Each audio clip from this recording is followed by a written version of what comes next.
Itu kan putusan Anda menggelar karpet merah untuk anak presiden, jembatan emas untuk anak presiden. Ini pasti dibicarakan di ruang-ruang keluarga mereka.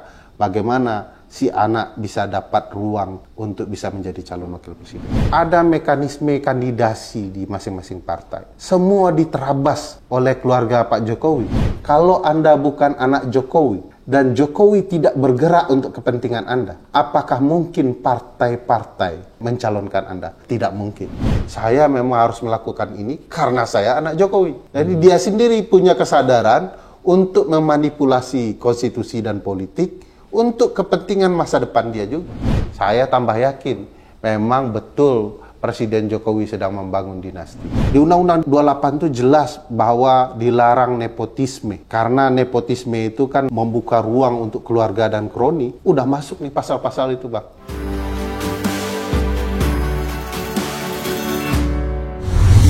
Assalamualaikum warahmatullahi wabarakatuh. Selamat datang di channel Abraham Samad Speak Up. Seperti biasanya, hari ini saya menghadirkan sahabat saya. Saya langsung memperkenalkan. Assalamualaikum. Waalaikumsalam. Bung Ferry Amsari. Bung Ferry Amsari ini ahli hukum tata negara dari Universitas Andalas. Bang, ini banyak problematik ketatanegaraan yang sedang terjadi dan memprihatinkan buat kita semua ya, sebagai rakyat. Kita lihat putusan MK dan masih banyak lagi problem-problem lain yang menghentakkan kita. Walaupun kita juga sudah melihat bahwa pasangan Prabowo dan Gibran Jokowi harus disambung. Gibran Jokowi mendaftar sebagai calon pasangan presiden dan wakil presiden di KPU. Tapi masih menyisa sedikit persoalan. Yaitu putusan MK. Karena banyak ahli tata negara atau sebagian besar ahli tata negara menyatakan putusan MK itu cacat hukum. Artinya tidak sah menurut hukum. Tolong Bang Ferry memberi saya ini edukasi dan netizen. Ya, cacat hukum itu karena berbagai faktor, Bang. Faktor pertama soal konflik kepentingan. Apa itu konflik kepentingan? Kita bisa lihat di dalam persidangan itu, Ketua MK pamannya Gibran. Pamannya ya? Pamannya Gibran karena menikahi adik Jokowi, adik kandung Jokowi. Pemohon salah satu partainya adalah PSI, yang kebetulan ketuanya adiknya Gibran. Kebetulan. Kan kita nggak tahu persis. Dan pemohon 90 perkara yang dikabulkan, Bang, dalam permohonannya eksplisit disebut dia adalah penggemar berat Gibran. Dia mention nama Gibran. Dia mention di dalam permohonan tuh. Yang lebih hebat, termohon. Ada dua, DPR dan pemerintah. Pemerintahnya, pemerintahan ayahnya Gibran. Jadi Pak Jokowi ini bapaknya Gibran ya? Bapaknya Gibran. Bapak kandung ya? Setahu saya bapak kandung. Belum saya periksa. Jadi persidangan itu, semua punya relasi dengan Gibran. Hakimnya, pemohonnya, termohonnya.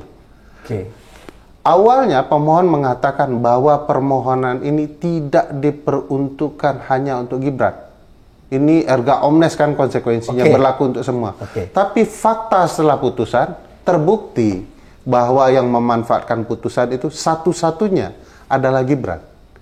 Jadi ada nuansa konflik kepentingan. Kalau kita mengacu kepada Undang-Undang Nomor 28 Tahun 99 tentang penyelenggaraan negara yang bersih dan bebas korupsi, kolusi, dan nepotisme. Eksplisit di pasal 1 angka 5, nepotisme itu adalah ketika penyelenggara negara menggunakan wewenangnya untuk kepentingan keluarga atau kroninya. Clear, Bang. Nggak bisa dibantah. Apa konsekuensinya? Tidak hanya soal etik, tetapi juga pemidanaan. Kalau kita baca pasal 22 Undang-Undang 99, nepotisme yang dilakukan oleh penyelenggara negara dapat dipidana.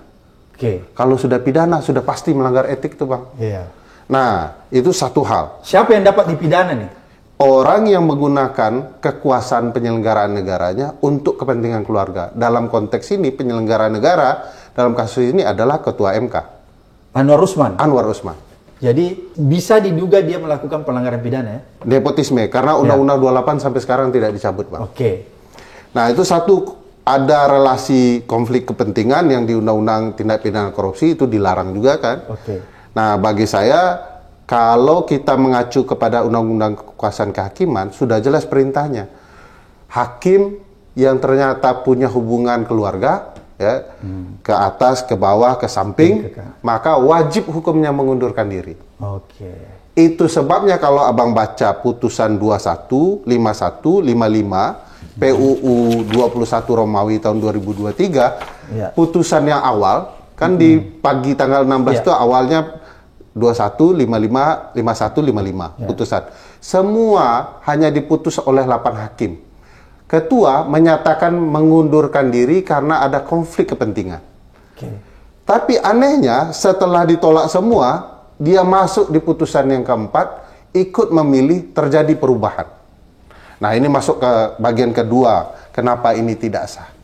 Bagian kedua, kalau kita baca putusan 90 PUU 21 Romawi tahun 2023, Bang, tidak ada dalam pertimbangan mahkamah satupun yang memberikan ruang secara jelas kepada wali kota dan bupati untuk bisa maju menjadi calon presiden atau calon wakil presiden.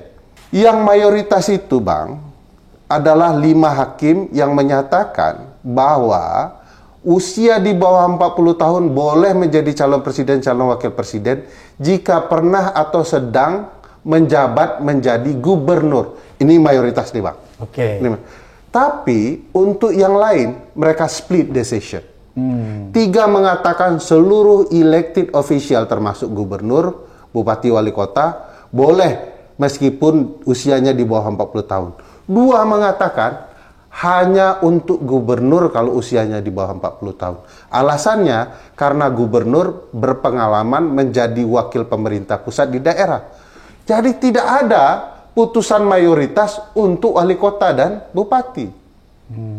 Memang ada kejanggalan. Di amar tiba-tiba ini dianggap gabungan. Padahal kalau kita baca baik-baik, komposisinya itu 3, 2, 4. 4 yang disenting. Jadi kalau Gibran maju, potensinya akan melanggar putusan ini. Ya, ini kan sudah mendaftar ke KPU. Nah, jadi kalau melanggar, tidak sesuai putusan, juga bermasalah, bukan tidak mungkin bisa diajukan gugatan administrasi negaranya, Bang, di Petun. Karena tidak prosedural. Ketiga, Bang, kalau kita bicara cacat ya. Ketiga, mestinya putusan MK itu diikuti peraturan teknis. Yaitu peraturan KPU. PKPU ya? Ya, PKPU. Sebab, Bang, putusan MK itu sederajat dengan undang-undang. Karena dia menafsirkan isi undang-undang, kan. Dia hanya mengatur hal umum, tidak aturan teknis. Sekarang, kalau Gibran tidak berusia 40 tahun, apa bukti dia pernah berpengalaman menjadi wali kota atau elected official yang dimaksud putusan MK? Kalau dia mengatakan SK saya, mana peraturan yang mengaturnya? Bahwa bukti untuk menyatakan dia elected official sebagai wali kota itu adalah SK. Jangan-jangan yang lain. Misalnya surat keterangan dari atasan. Aturan teknis ini yang nggak ada, maka prosedur formilnya juga tidak jelas. Padahal KPU, kalau kita ingat data, Bang, berjanji. Ketika PKPU soal syarat pendaftaran ini selesai, dia berjanji, kalau keluar putusan MK, kami akan mengubah PKPU. Ternyata tidak dilakukan. Cuma yang keluar surat saja kepada seluruh partai. Nah, ini problematika bagi saya. Surat bukanlah aturan teknis untuk menindaklanjuti sebuah putusan mahkamah. Pelanggaran lagi? Pelanggaran lagi. Bisa jadi alasan di Pengadilan Tata Usaha Negara bahwa ini cacat formil. Jadi, Bang, ada 3 hal kan konsekuensi yang bisa diajukan ke Petun. 1, melampaui wewenang, bukan kewenangannya. 2, mencampur adukan wewenang. Yang 3, sewenang-wenang. Apa itu sewenang-wenang? Bisa karena melanggar undang-undang, bisa melanggar putusan peradilan. Jadi karena tidak ada peraturan, bagaimana mungkin kemudian KPU pede sekali untuk mengatakan suratnya lah sebagai sandaran. Ini terjadi menurut saya, Bang, karena kejahatan itu kan selalu menyisakan aroma kesialan semua orang tahu bahwa itu kejahatan. Ada alat bukti yang tersisa. Ini setelah melakukan kejahatan lupa berhitung, Bang. Setelah mereka memutuskan, ternyata DPR reses. Padahal untuk buat peraturan, KPU harus berkonsultasi dengan Komisi 2. Baru kemudian mereka bisa membuat keabsahan peraturan. Nah, inilah problematika. Jadi kejahatan yang tidak dilakukan dengan sempurna lah, Bang. Jadi selalu kejahatan itu menyisakan ketidaksempurnaan. Betul. Untuk bisa dibuktikan, itulah kejahatan. Oleh karena itu, menurut saya, Bung Ferry, berarti pendaftaran Gibran dan Pak Prabowo sebagai calon presiden dan calon wakil presiden menyisahkan persoalan hukum yang serius. Yes. Cacat prosedural lah. Oke. Apakah dia cacat prosedural, cacat administrasi, atau cacat hukum? Ya, kalau sudah terbukti dia baru bisa dikatakan cacat hukum ya. Kalau saya baru berpegangan ada bukti-bukti bahwa prosedur yang dilalui ini cacat formil. Cacat formil. Mau tidak mau harus kemudian pengadilan yang menyatakannya. Tapi kalau boleh masuk ke ruang akademik, orang akademik kan bisa mengatakan bahwa ini cacat hukum. Salah satunya kan Prof. Yusir. Itu diskusi sama di hari yang sama dengan saya berdua, kami sepakat ini cacat hukum. Prof. Yusir ya? Sekarang masih begitu pendapatnya? Sudah berubah? Beliau mengatakan gini yang menarik. Sebagai akademisi katanya, saya punya panggilan akademik untuk menyampaikan ini cacat hukum. Jadi kalau diminta pertanggungjawaban akademisinya, saya sudah menyampaikan. Secara politik katanya mungkin ada faktor lain yang dia perlu pertimbangkan. Jadi kalau saya tentu faktor politik tidak kita pertimbangkan karena ini dunia hukum yang harus ditegakkan dan itu clear mestinya memang dinyatakan cacat hukum. Kalau dia cacat hukum berarti pendaftaran Gibran Pak Prabowo tidak sah. Kira-kira seperti itu. Kalau dia tidak sah, kenapa ini dipaksakan. KPU ini terlalu memaksakan kira-kira? Saya tidak tahu ya KPU sedang apa dan bagaimana isi kepala dan perasaannya. Tugas KPU itu kan menyelenggarakan pemilihan umum sebaik-baiknya. Tidak kemudian menggunakan kepentingan politik untuk hal-hal yang menurut saya tidak dibutuhkan. Kalau KPU punya standar yang baku, Bang, dia akan membuat PKPU-nya. Tetapi kenapa hanya untuk anak presiden tiba-tiba standar baku itu hilang?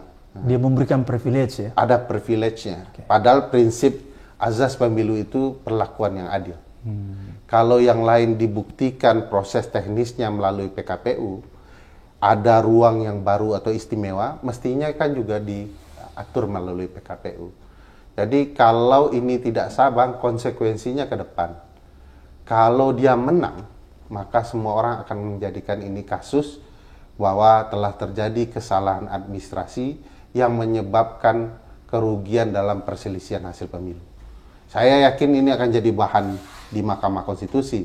Sayangnya kalau hakim konstitusinya masih paman dan belum kembali ke desa pamannya, ya keuntungan mungkin akan diberikan juga kepada keponakan. Berarti putusan MK itu kan mengandung cacat prosedur, mengandung cacat hukum, karena ada konflik of interest di dalamnya. Karena dia mengandung cacat hukum, ada konflik of interest di dalamnya, berarti ada pelanggaran etik? Ada pelanggaran etik. Apakah pelanggaran etik ini diduga dilakukan oleh ketua MK? Saya iya, dan itu kan tersampaikan dalam persidangan, dalam perkara 90 ada dissenting. Dalam logika hukum juga bisa dijelaskan, Bang. 3 putusan pertama dia menyatakan dia tidak ikut karena konflik kepentingan. Dan konflik kepentingan itu belum hilang di perkara 90. Kenapa tiba-tiba dia masuk? Padahal awalnya dia menyatakan ada konflik kepentingan, dia mundur. Tapi 90 dia masuk. Padahal sama-sama yang diuntungkan tetap keponakannya. Kalau begitu, kalau ada pelanggaran etik, kan ini sekarang sudah dibuat tadi ya. Majelis MKMK, Majelis Kehormatan Mahkamah Konstitusi. Apakah kita ada harapan bahwa majelis ini akan bekerja independen dan akan memutus perkara sesuai dengan harapan kita, yaitu bahwa memang betul terjadi konflik of interest, ataukah ini hanya sekedar justru menjustifikasi bahwa tidak ada pelanggaran etik? Sebelum jawab ya atau tidak, Bang, perlu dijelaskan. Oke. Majelis Kehormatan Mahkamah Konstitusi itu dibentuk dan dipilih orang-orangnya oleh hakim konstitusi. Oke. Jadi orang yang akan diadili yang memilih siapa hakimnya. Jadi, itu satu.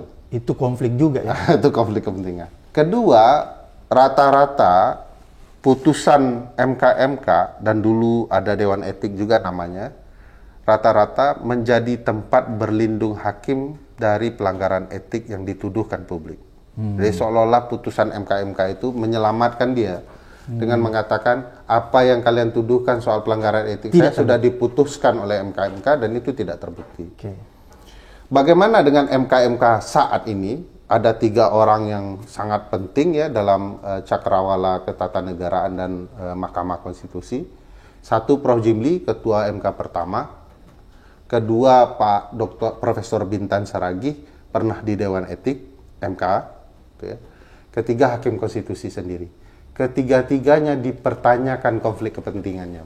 Prof. Jimli tidak ada yang meragukan kapasitas, integritas, dan kemampuan ketatanegaraannya, tetapi beliau sendiri punya konflik kepentingan. Pernah mendukung pasangan calon Prabowo, gitu ya. Anak beliau pernah mencalonkan di Partai Gerindra, sehingga nuansa konflik kepentingannya tinggi. Kedua Pak Bintan Saragih dari dulu anggota Dewan Etik MK dan dikenal dekat dengan MK. Kantornya di MK, gitu ya. Jadi bagaimana mungkin tidak ada perasaan? Bagi saya juga punya nuansa konflik kepentingan. Pak Wahidudin Adams, beliau hakim MK. Dari 9 orang di benchnya Hakim Konstitusi, beliau salah satunya. Mau tidak mau, yang akan dia adili perkara etiknya, kalau tidak lawannya di bench, adalah temannya di bench. Kedua-duanya tidak fair. Kalau dia lawat, tentu dia akan punya kecenderungan menghukum orang yang diadili. Itu tidak fair. Kalau dia teman, dia punya kecenderungan membela temannya. Juga tidak adil. Jadi ketiga-tiganya dipertanyakan konflik kepentingannya, Bang. Bagaimana mungkin orang yang memiliki konflik kepentingan mengadili konflik kepentingan terhadap orang lain? Jadi dia nuduh Anda terbukti melakukan konflik kepentingan. Sementara mereka sendiri juga punya konflik kepentingan terhadap diri atau perkara yang sedang ditangani. Jadi kalau mau berharap, sebaiknya lebih baik berdoa daripada berharap, karena bagi saya tidak mungkin orang yang punya standar etik mengadili orang lain yang juga bagi publik dipertanyakan standar etiknya. Oke, tadi Bung Ferry sudah katakan bahwa mereka-mereka ini orang yang kredibel, ya. Tidak perlu lagi diragukan kemampuan serta kapasitasnya dalam bidang ilmu ketatanegaraan, Yeah. Tapi bisakah Anda menjamin bahwa ketiga orang ini punya integritas yang kuat? Integritas itu kan nilainya salah satu menjauhkan konflik kepentingan, ya, Bang. Yeah. Dia sadar betul bahwa kehadiran dia akan membuat orang bertanya-tanya. Putusannya atau lembaga yang dia tempati itu betul-betul berwibawa atau berkaitan dengan konflik kepentingan yang dia sidang atau tidak. Biasanya dia menghindar. Oleh karena ini, dalam perkara ini, saya meragukan integritasnya karena ada konflik kepentingan di dalamnya. Jadi bagi saya agak janggal juga kalau kemudian orang yang paham hukum tata negara tidak merasakan bahwa dia harusnya menjauh dari pilihan ini, karena orang akan menuduhnya macam-macam dan itu akan berakibat kepada putusan. Misalnya putusan memang betul dia menemukan bahwa tidak ada pelanggaran etik, lalu dia putuskan, orang akan mempertanyakan, jangan-jangan gara-gara relasi itu dia memutuskan begitu. Jadi dia harus menghindar, menghormati lembaganya sendiri agar orang tidak punya sakwa sangka, sehingga marwah MK-MK juga terjaga. Ini kayaknya tidak sampai ke sana ya, ini kayaknya ada ruang lain yang mau diabaikan. Yang menurut saya banyak kok figur-figur yang bisa dipilih di Republik ini yang terjaga relasi kepentingannya dengan MK. dan betul-betul akan menegakkan standar etik. Kan bisa ada lembaga juga, Bang. Dulu di Undang-Undang MK sebelum diubah oleh putusan, KY dianggap sebagai lembaga yang berhak mengawasi MK. Lalu MK menghapusnya dengan putusan 005 gitu ya.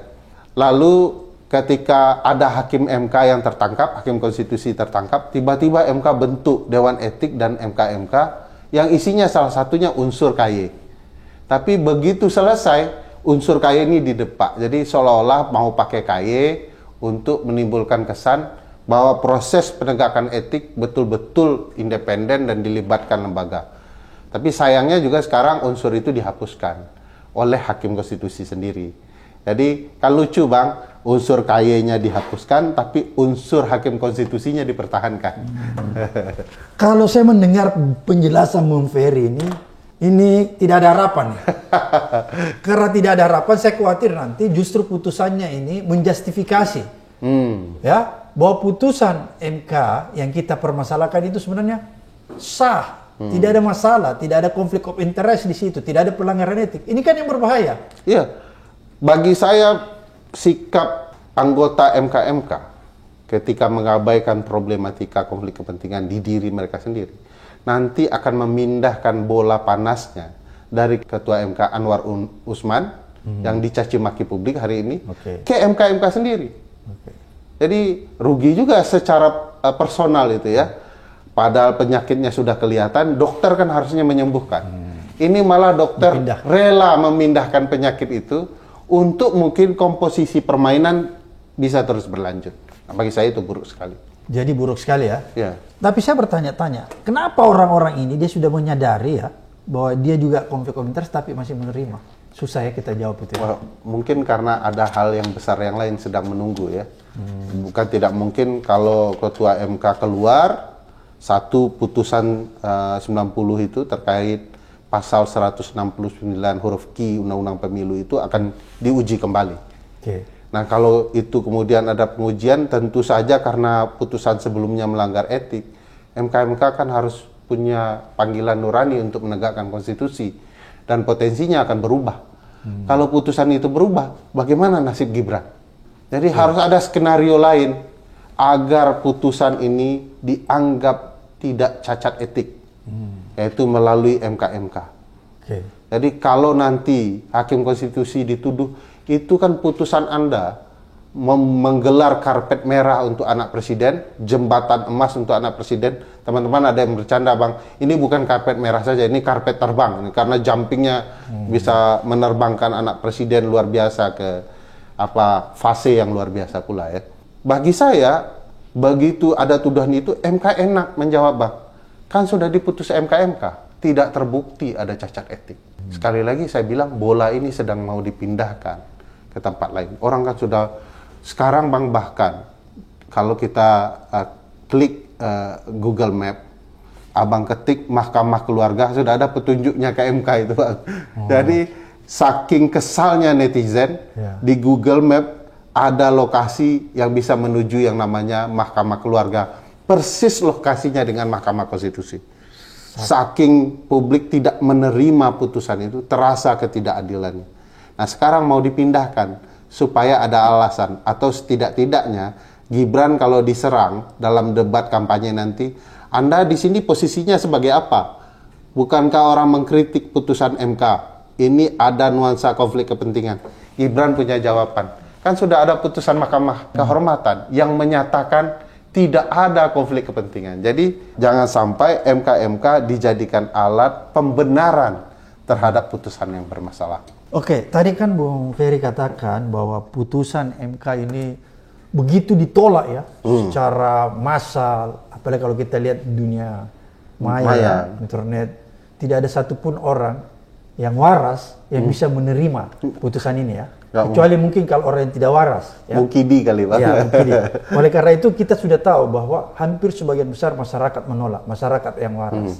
Oleh karena itu, apakah putusan MK yang ditolak oleh masyarakat yang waras ini punya dampak terhadap pencalonan Gibran dan Pak Prabowo di pemilihan Pilpres 2004? Artinya apa? Ini menjadi tidak kredibel bisa dikatakan tidak legitimate. Oleh karena itu dampaknya kepada pemilih, ya. Apa kira-kira ada ke sana? Saya percaya pemilih sudah cerdas, Bang. Mungkin di awal-awal mereka meragu bahwa Pak Jokowi sedang membangun dinasti politik baru. Tapi setelah putusan itu tentu publik yakin arahnya betul-betul presiden sedang membangun dinasti politiknya. Dinasti keluarga gitu ya. Dan itu bagi sebagian besar orang tidak sehat. Tidak sehat juga bagi partai politik, Bang. Tidak hanya partai politik seperti PDIP yang rugi. Gerindra juga rugi, PAN juga rugi, PBB juga rugi. Kenapa rugi? Bayangkan ada mekanisme kandidasi di masing-masing partai. Ada demokrasi internalnya. Semua diterabas oleh keluarga Pak Jokowi. Tiba-tiba bukan partai, bukan koalisi, tiba-tiba bergabung dan langsung menjadi calon wakil presiden. Itu kan melewati orang-orang figur-figur penting besar di partai yang potensial, rusak itu. Tentu publik pemilih juga mengalami tanda tanya besar, dampak yang sama. Apakah mungkin kita membiarkan keluarga ini menjadi dinasti? Padahal mestinya ada mekanisme yang harus dia lewati. Saya yakin politik itu kan kesadaran orang untuk berkuasa, tetapi ada nuraninya. Publik juga begitu, Bang. Dia akan melihat, nggak bisa nih. Saya tambah yakin, memang betul Presiden Jokowi sedang membangun dinasti. Dan mestinya publik bersatu padu menggagalkan kepentingan dinasti itu dalam pemilu di 14 Februari nanti. Oke, Bu Ferry, tadi Anda bilang ini praktek melanggengkan dinasti politik ini kan tidak elok ya. Tidak baik tadi, melanggar. Tapi apakah ini kalau kita teropong dari konstitusi kacamata tata negara, hukum ketatanegaraan, ini sebenarnya bukan sekedar pelanggaran biasa, tapi ini sudah masuk ke dalam pelanggaran hukum yang sebenarnya harus bisa dipersoalkan secara hukum. Ya, saya perlu terangkan begini loh, Bang. Konstitusi kita tidak melarang setiap orang untuk mendapatkan peran dalam pemerintah. Ya. Tapi peran itu harus melalui kesempatan yang sama, yang fair. Equal ya? Equal. Kalau tidak, ada masalah. Dalam kasus ini, Bang, sebenarnya pembatasan hak orang untuk maju, setiap orang boleh berpartisipasi. Tapi oleh konstitusi bilang begini, kalau untuk syarat menjadi calon presiden, pasal 6 ayat 2, Undang-Undang Dasar 1945, syarat menjadi calon presiden diatur lebih lanjut dalam undang-undang. Biasanya kalau sudah ada diatur lebih lanjut dalam undang-undang, konsep ini yang dikenal sebagai open legal policy. Karena diperintahkan konstitusi, aturlah oleh pembuat undang-undang. Jadi soal batas usia diperbolehkan dilakukan pembatasan. Sebab ada perintah juga di pasal 28J bahwa hak-hak tertentu boleh dibatasi, termasuk hak mencalonkan diri oleh pembentuk undang-undang. Nah, ini kan yang kemudian diterabas dengan putusan MK. Kalau ini melibatkan presiden secara langsung atau tidak langsung dalam rekayasa ini, bagi saya presiden terlibat dalam pelanggaran konstitusi. Kalau Bung Ferry, apakah presiden kali ini terlibat langsung? Gini, Bang, ini sederhananya pembuktiannya. Apakah mungkin seorang Gibran dengan sendirinya menarik partai-partai politik untuk mencalonkan Gibran? Satu, soal pengalaman. Gibran baru 2 tahun menjadi wali kota. Tiba-tiba dia berada di puncak karir tertinggi. Mungkinkah dia berjalan sendiri tanpa bantuan seseorang yang powerful di baliknya? Siapa yang powerful dalam dunia politik seperti ini? Bagi saya presiden. Presiden mempunyai seluruh kekuasaan yang ada dalam dirinya untuk mempengaruhi dan mengubah cakrawala partai politik. Bagi saya hampir tidak mungkin ini Gibran bergerak sendiri. Kalau pakai bahasa agama, ketika ini kan boleh juga saya agak soleh-soleh dikit ya. Memang soleh ini Bung Ferry ini. Kalau bicara agama, suatu waktu seorang pengumpul zakat datang ke Nabi. Dia berkata, gimana nih Nabi, saya dapat tambahan nih dari penyetor zakat. Nabi tanya, kalau Anda bukan petugas zakat, kira-kira dikasih orang nggak? Dia bilang nggak mungkin. Store ke masjid katanya. Masukkan ke perbendaharaan negara. Pertanyaan yang sama kepada Gibran Rakabuming kita ajukan. Kalau Anda bukan anak Jokowi dan Jokowi tidak bergerak untuk kepentingan Anda, apakah mungkin partai-partai ya mencalonkan Anda? Saya jawab, tidak mungkin. Jadi pasti ada peran Pak Jokowi yang luar biasa sehingga seorang Airlangga Hartarto harus mengurungkan niatnya untuk menjadi calon wakil presiden. Erick Thohir harus mengundurkan niatnya jadi calon presiden. Mungkin juga di PAN, apalagi Pak Yusril yang sudah lama punya keinginan, juga harus mengundurkan diri. Urus SKCK dan segala macamnya ya. Jadi bagi saya, sulit dinafikan adanya peran presiden sebagai pemain utama dalam masuknya Gibran kepada gelanggang politik ini. Oke, Bung Ferry, apa yang membuat orang-orang di partai politik sebesar Airlangga dan lain-lain sebagainya itu tidak bisa mengatakan tidak kepada Jokowi? Kalau ilmu ini sebenarnya yang paling cocok menjawab itu Bang Abraham Samad. Karena pasti tahu tidak mungkin ya sebuah atau sesuatu terjadi tanpa ada sebab. Akibat muncul, tapi tidak ada sebabnya, tidak mungkin di ruang politik. Dan saya percaya kita sebenarnya tahu ini ada sesuatu. Apakah kunci masing-masing partai dipegang oleh Pak Presiden atau orang istana, sehingga posisi tawarnya menjadi rendah? Karena orang-orang besar seperti ini tiba-tiba harus mengalah ya. Tunduk bahkan untuk sesuatu yang menurut saya tidak ada relevansi logika politiknya bahwa ini adalah orang yang kredibel. Apa alat ukur Gibran itu fantastis? Ya. Dia 2 tahun, tidak ada prestasi yang menonjol. Kalaupun ada berbagai proyek negara, orang akan bicara jangan-jangan itu diarahkan oleh menteri-menteri karena perintah bapaknya dan segala macam. Gibran tidak tampil dengan luar biasa, sehingga dengan keterbatasannya sebagai anak muda dan lain-lain, dia bisa menerobos itu. Wah, ini orang anak muda luar biasa.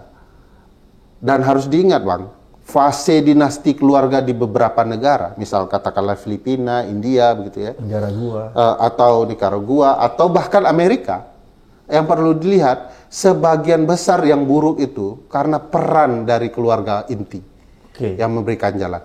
Ada ruang bagi keluarga untuk maju, tetapi berproses. Bobby Kennedy atau anak-anak Kennedy yang lain itu berproses Bang. Partai mereka punya mekanisme. Meskipun darahnya darah biru, mereka harus melewati seluruh fase ketentuan partai untuk menjadi kandidat. Ini konsep kekeluargaan yang berperan dalam politik baik. Artinya secara politik tidak dilarang keluarga terlibat, tapi harus melewati fase tertentu. Mekanisme. Aturannya. Masa kemudian dia gagal di partainya sendiri, lalu jumping. Kalau partainya saja bisa dikhianati, kira-kira rakyat bisa nggak dikhianati Bang? Orang akan bertanya seperti itu. Jadi menurut saya, Gibran yang baru terbatas, mestinya sadar diri, punya cermin besar gitu ya, di dirinya bahwa tidak mungkin kalau saya tidak anak Jokowi, ini terjadi. Atau jangan-jangan di dalam dirinya, saya memang harus melakukan ini karena saya anak Jokowi. Jadi dia sendiri punya kesadaran untuk memanipulasi konstitusi dan politik untuk kepentingan masa depan dia juga. Jadi bisa juga kan kita jangan melihat bahwa ini dia tidak sadar, lugu. Jangan-jangan dia sadar betul. Jabatan bapaknya harus dia manfaatkan gitu ya. Jangan sampai kita pikir dia lugu ya. Jangan sampai.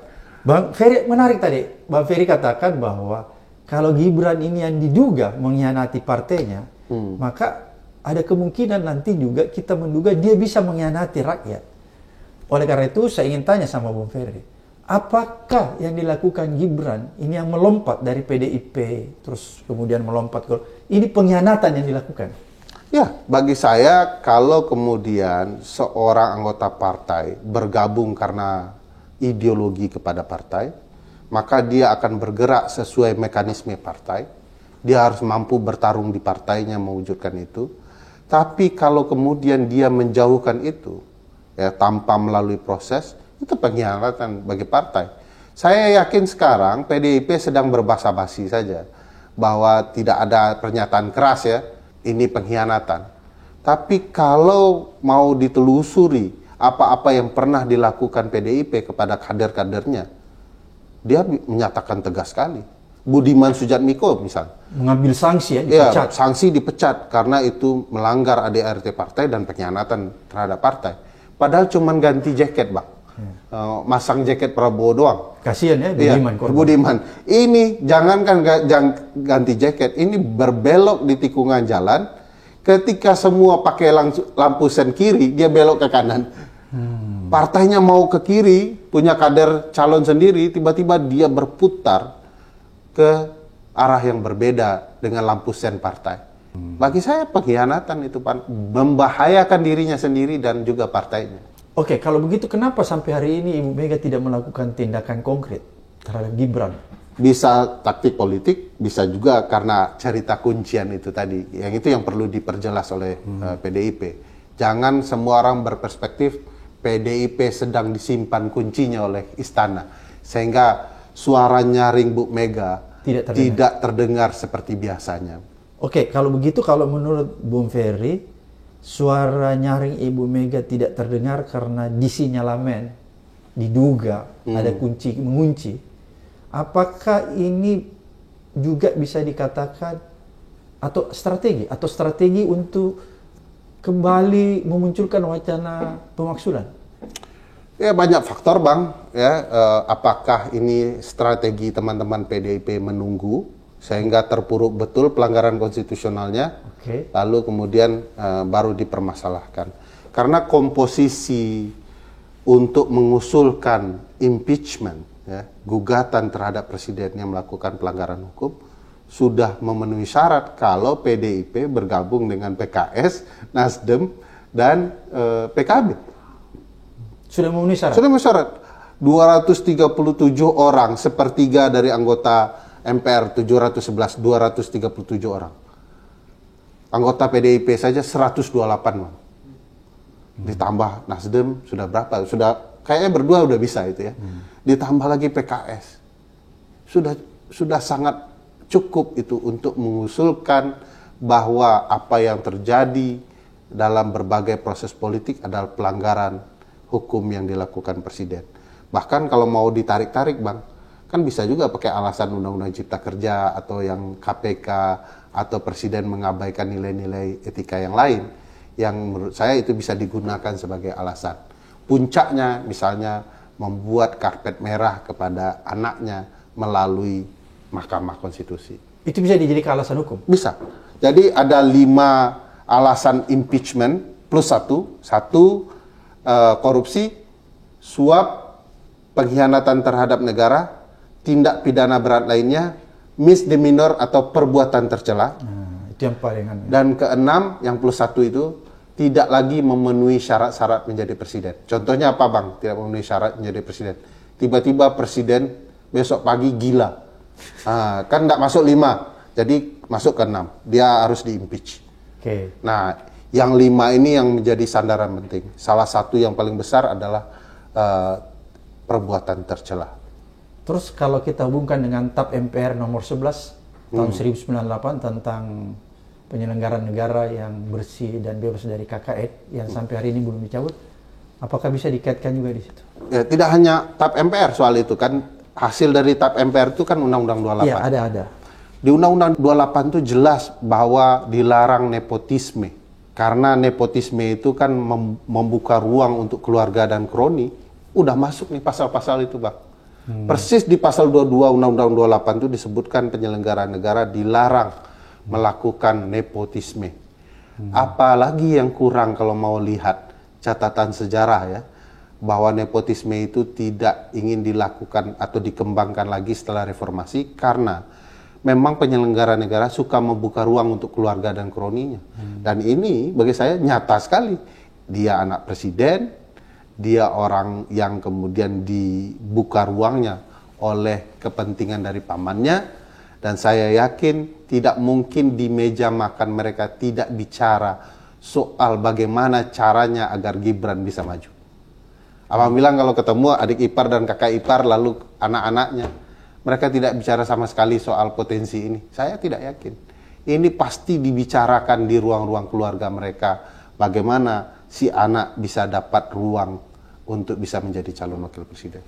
Jadi konkretnya kalau menurut kacamata Bang Ferry sebagai ahli hukum tata negara, wacana yang mulai berkembang di medsos tentang pemaksulan itu memungkinkan. Itu memungkinkan atau itu wacana orang sakit hati? Begini Bang, ciri sistem pemerintahan presidensial salah satu adalah fixed term in office. Masa jabatan tetap. Beda dengan parlementer yang bisa besok pagi ganti. Ini cirinya. Tetapi untuk mengantisipasi agar presiden atau wakil presiden tidak lupa diri, kemudian mengabaikan nilai-nilai konstitusi yang lain, maka di konstitusi sendiri ada pasal impeachment. Artinya, kalau kemudian presiden di tengah jalan mengabaikan nilai-nilai konstitusi, maka pasal ini wajib diberlakukan. Wajib, Pak. Wajib ya. Kalau nggak ada gunanya nih pasal. Ngapain pasal ini? Emang untuk hiasan di konstitusi. Artinya ketika presiden dalam menjalankan masa jabatannya, dia melakukan pengkhianatan konstitusi, pakai ini pasal. Agar presiden sadar betul bahwa meskipun kekuasaannya penuh, dia dibatasi oleh konstitusi. Kalau konstitusi larang untuk bertindak nepotisme, merugikan warga negara, mengabaikan azas-azas kepemiluan, membuat kekuasaan kehakiman tidak merdeka lagi, maka itu saatnya ya presiden dikenakan pasal konstitusi itu. Clear ya? Clear, Pak. Jadi itu bisa ya? Bisa. Bukan wacana sakit hati ya? Bukan wacana. Apa yang kita sakit hati? Konstitusi kita yang dia rusak, lalu kemudian kita bilang, ya nggak apa-apa, yang penting presiden jalan terus dengan keluarganya. Tidak boleh. Konstitusi itu adalah pagar. Kalau kemudian ada banteng yang nabrak-nabrak pagar roboh, tugas kita memastikan agar banteng itu harus dieksekusi kan, agar kemudian pagar-pagar rumah bernegara dan berbangsa kita tidak hancur. Begitu pagar itu hancur, Bang, kita adalah korban berikutnya. Dan saya, Bung Ferry, tidak mau jadi korban. Saya tidak mau jadi korban. Bang Ferry juga memilih itu kan? Nggak mau jadi korban? Saya tidak mau. Oleh karena itu clear ya? Clear. Bahwa ada ruang di konstitusi untuk mengimpeach presiden yang melanggar hukum. Oke. Terima kasih atas penjelasan yang luar biasa dari Bung Ferry. Mudah-mudahan ini menjadi edukasi pencerahan bagi masyarakat agar tidak tinggal diam atau apatis. Sampai ketemu di Abraham Samad Speak Up.